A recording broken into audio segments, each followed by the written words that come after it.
2026 সালের বিধানসভা নির্বাচনের দ্বিতীয় দফার ভোট গ্রহণ শেষ হতেই কাটোয়ার স্ট্রং রুমের নিরাপত্তা নিয়ে উঠল বড়সড় প্রশ্ন। বিজেপি প্রার্থী কৃষ্ণ ঘোষের অভিযোগ ঘিরে এলাকায় রাজনৈতিক উত্তেজনা তুঙ্গে। অভিযোগ, স্ট্রং রুমের পেছনে একটি মই রাখা ছিল বলে দাবি বিজেপি প্রার্থীর।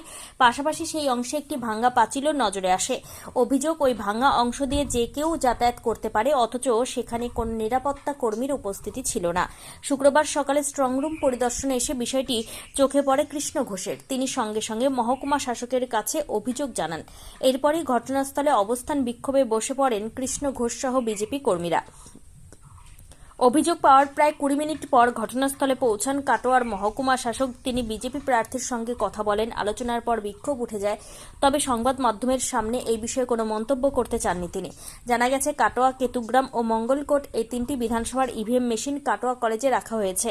এলাকা জুড়ে সিসিটিভি নজরদারি এবং নিরাপত্তা বাহিনী মোতায়েন রয়েছে। বিজেপি প্রার্থীর দাবি, ভাঙা পাঁচিলটি আগে ত্রিপল দিয়ে ঢাকা ছিল, সেই পথ দিয়ে আগে ইভিএম আনা নেওয়া হয়েছে। নিরাপত্তায় বড় সড় ফাঁক থেকে যেতে পারে। কৃষ্ণ ঘোষ বলেন, সামনের দিকে নিরাপত্তা থাকলেও পেছনের দিকে বড় সড় গাফিলতি রয়েছে। মই কেন রাখা হবে, সেখানে কেন্দ্রীয় বাহিনী থাকা উচিত ছিল। তিনি আরও উল্লেখ করেন, এর আগেও রাজ্যের অন্যান্য জায়গায় স্ট্রং রুম নিয়ে বিতর্ক হয়েছে, ফলে কাটোয়ার ঘটনায় নতুন করে উদ্বেগ তৈরি হয়েছে। এখনো পর্যন্ত প্রশাসনের পক্ষ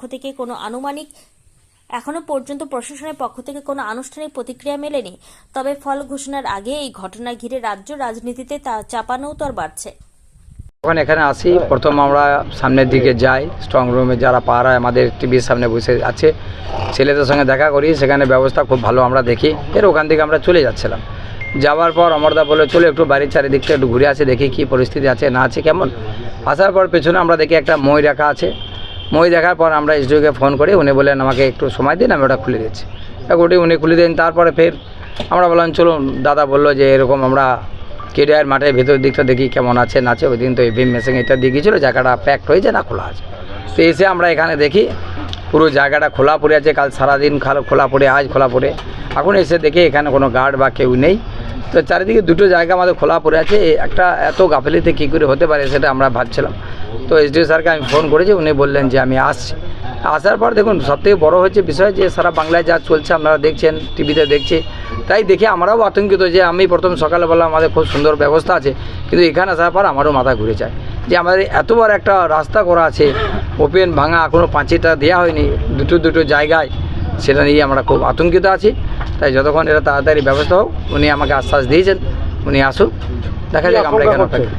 আশঙ্কা দেখুন, পশ্চিমবঙ্গে তো বলার কিছু নেই দাদা। এখানে এত বড় খোলা জায়গা, সেখানে রাস্তা পড়ে আছে, সেখান থেকে যে কেউ ঢুকে যেতে পারে, যখন তখন ঢুকে যেতে পারে। এখানে কিছুই নেই, আপনারা দেখছেন না, আমি বসে আছি। আপনি যখন এলেন কোনো নিরাপত্তা রক্ষী? না, কেউ নেই। এখন আছে কিনা তাও আমি দেখছি না।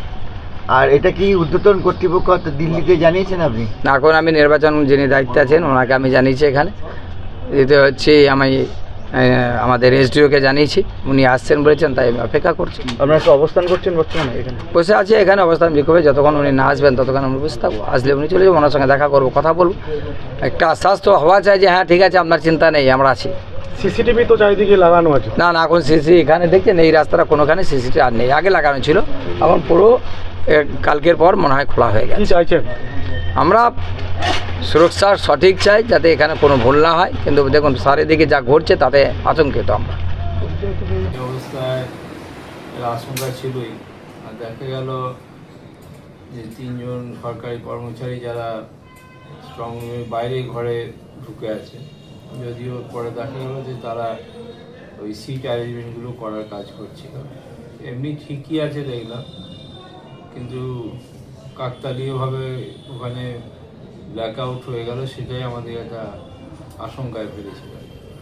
সকালবেলা দেখা গেল বিজেপি প্রার্থী অভিযোগ করছে দুটো পাঁচিল ভাঙা, নিরাপত্তার অভাব বোধ করছে এবং বলছে যে কোনো নিরাপত্তা নেই, নিরাপত্তা রক্ষী নেই। এরপর এসডিও আসে, তারা বেশ কিছুক্ষণ ওখানে অবস্থানে বসে থাকে। তো এই ব্যাপারে আপনার কানে কিছু গেছে? ওইসব ব্যাপারে আমি কিছু বলতে পারবো না। যে বিজেপি কী করছে করবে না সেটা তাদের ব্যাপার। তবে ঘটনাটা ওখানে একটু অন্যরকমই ছিল। আমরা গিয়ে দেখলাম যে স্ট্রং রুমটা মোটামুটি ঠিক আছে, সেখানে কোনো অসুবিধা নেই। না, একটু নিরাপত্তার গাফিলতি কি মনে হচ্ছে? নিরাপত্তা গাফিলতি আমরা দেখিনি।